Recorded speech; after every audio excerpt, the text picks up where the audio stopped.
आइए दोस्तों, आज हम जो है हिंदी शिक्षण के अंतर्गत जो है 10वां भाग को पढ़ने जा रहे हैं। इससे पहले जो 9वां भाग हमने पढ़ा था वो निगमन विधि था, और आज हम जो है आगमन विधि को ही हम आज डिस्कस करने वाले हैं। इसके बारे में समझने वाले हैं। कहीं ना कहीं जो है ये C TET, UK TET, UP TET की दृष्टि से एक महत्वपूर्ण टॉपिक है। तो आगमन विधि को हम कहीं ना कहीं प्राचीन विधि भी कहते हैं, है ना। और इसके जो प्रवर्तक हैं, इसके जो जनक हैं वो अरस्तु हैं, और इनका प्रयोग जो है व्याकरण शिक्षण के लिए ही किया जाता है, और ये कहीं ना कहीं जो है छोटी कक्षाओं के लिए उपयोगी है। तो आपको ध्यान रखना है, कभी कभी प्रश्न की प्रकृति ऐसे भी बन सकती है कि आगमन विधि का जो है नाम क्या है, दूसरा नाम क्या हो सकता है, तो प्राचीन विधि है। और इसके जनक पूछा जा सकता है या प्रवर्तक पूछा जा सकता है, तो वो अरस्तु हैं। और इसका प्रयोग कहाँ पे किया जाता है, तो इसका भी प्रश्न की प्रकृति इसमें भी बन सकती है। तो कहीं ना कहीं व्याकरण शिक्षण के लिए महत्वपूर्ण है, और वही जो है छोटी कक्षाओं के लिए उपयोगी है। कहीं ना कहीं प्रश्न में पूछा जा सकता है कि किन कक्षाओं के लिए उपयोगी है, तो कहीं ना कहीं ये छोटी कक्षाओं के लिए क्या है, उपयोगी है। वहीं अगर हम देखें, अब आगे हम देखेंगे आगमन विधि के। तो आगमन विधि में हमने सबसे पहले परिभाषा को हम देखेंगे, चरण पद सोपान को देखेंगे, और इसके शिक्षण सूत्र को देखेंगे, और गुण दोष को हम देखेंगे। तो कहीं ना कहीं जो है आगमन विधि से जो भी प्रश्न की प्रकृति बनेगी वो कहीं ना कहीं जो है आपके लिए जो है यहाँ से बनेगी। तो हम इसको गहराई से या डीपली हम देखेंगे, है ना। पहले तो आगमन विधि को हम प्राचीन विधि कहते हैं, प्रवर्तक इसके अरस्तु हो गए, प्रयोग इसका जो है व्याकरण शिक्षण के लिए किया जाता है, और कहीं ना कहीं ये छोटी कक्षाओं के लिए क्या है, उपयोगी है। अब हम सबसे पहले देखते हैं परिभाषा। परिभाषा अगर हम देखें तो वह विधि जिसमें जो है अधिगमकर्ता किसी उदाहरण या आंकड़ों या तथ्यों की सहायता से जो है किसी निष्कर्ष या नियम या सिद्धांत तक पहुंचता है, उसे हम आगमन विधि कहते हैं।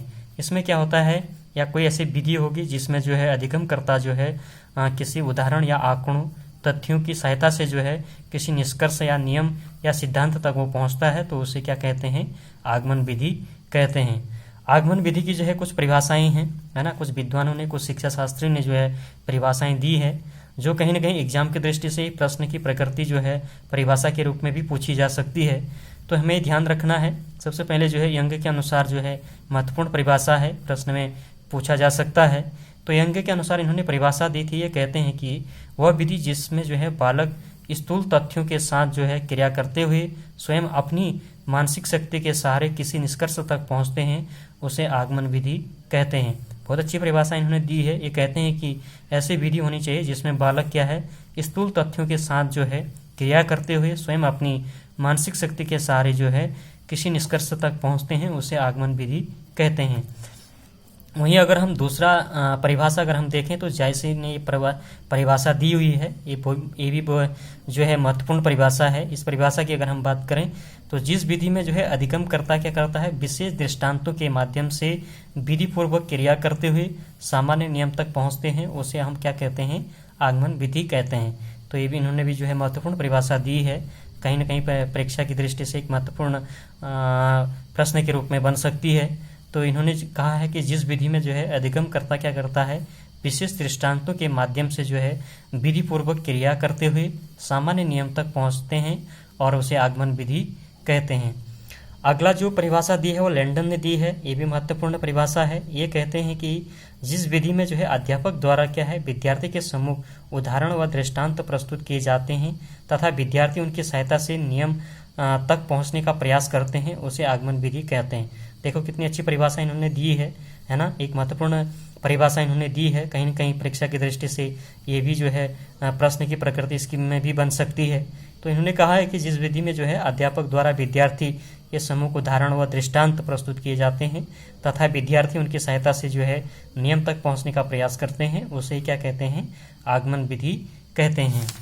आगे अगर हम देखते हैं तो अब हम आगमन विधि के जो चरण हैं, जो पद हैं, जो सोपान हैं, जो स्तर हैं, इनको हम देखेंगे। कहीं ना कहीं यहाँ से भी जो है प्रश्न की प्रकृति के रूप में बन सकती है। तो अगर हम पहला देखें इसमें उदाहरण, तो पहले क्या उदाहरण के रूप में अगर हम समझें तो इस चरण में अध्यापक द्वारा क्या होगा, अधिगमकर्ता के सामने कुछ विशेष आंकड़े या उदाहरण या फिर आपके तथ्य या दृष्टांत प्रस्तुत किए जाते हैं। उदाहरण के अंतर्गत की चीज़ें होंगी।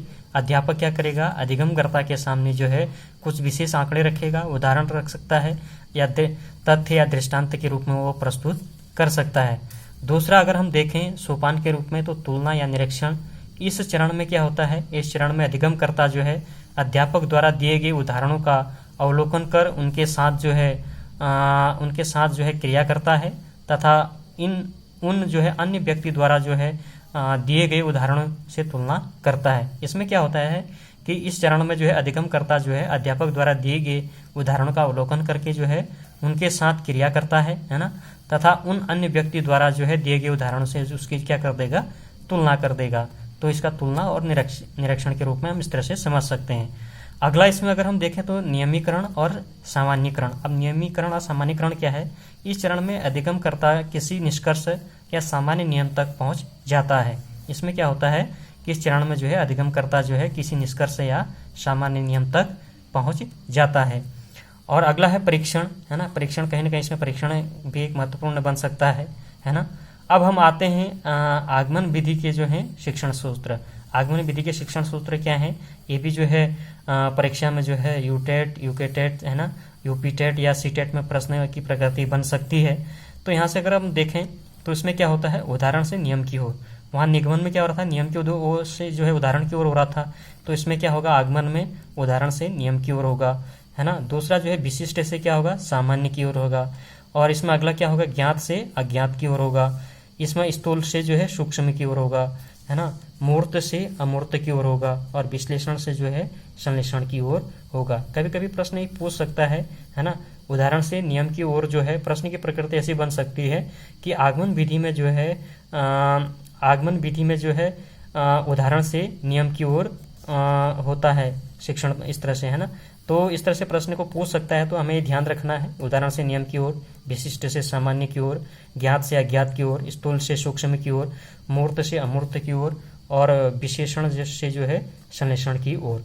ये जो आगमन और निगमन ठीक अपोजिट है, ठीक उल्टा है ना। जो आगमन में होता है, जैसे उदाहरण से नियम की ओर आगमन में होगा, तो नियम से उदाहरण की ओर किस में होगा, निगमन में होगा। तो इस बात का हमें ध्यान रखना है। अब आते हैं हम गुण, यानी आगमन विधि के जो है क्या क्या गुण हो सकते हैं। आगमन विधि का अगर पहले गुण हम देखें तो ये क्या है, मनोवैज्ञानिक विधि है, जबकि निगमन क्या है, अमनोवैज्ञानिक विधि थी। तो ये गुण क्या हो जाएगा, मनोवैज्ञानिक विधि होगा। दूसरा जो है, इसमें प्राप्त ज्ञान स्थायी होता है ना। गुण के रूप में अगर हम देखें तो प्राप्त ज्ञान क्या है, स्थायी होता है। तीसरा जो है, छोटी कक्षाओं के लिए उपयोगी होता है, छोटी कक्षाओं के लिए काफी उपयोगी है ना। निगमन क्या था, बड़ी कक्षाओं के लिए उपयोगी था। तो ये क्या है, आगमन छोटी कक्षाओं के लिए उपयोगी है। अगला हम देखें तो विद्यार्थियों में निर्णय व तर्क क्षमता का विकास होता है। कहीं ना कहीं इसमें विद्यार्थी क्या है, निर्णय व तर्क की क्षमता में क्या करते हैं, काफी विकास होता है।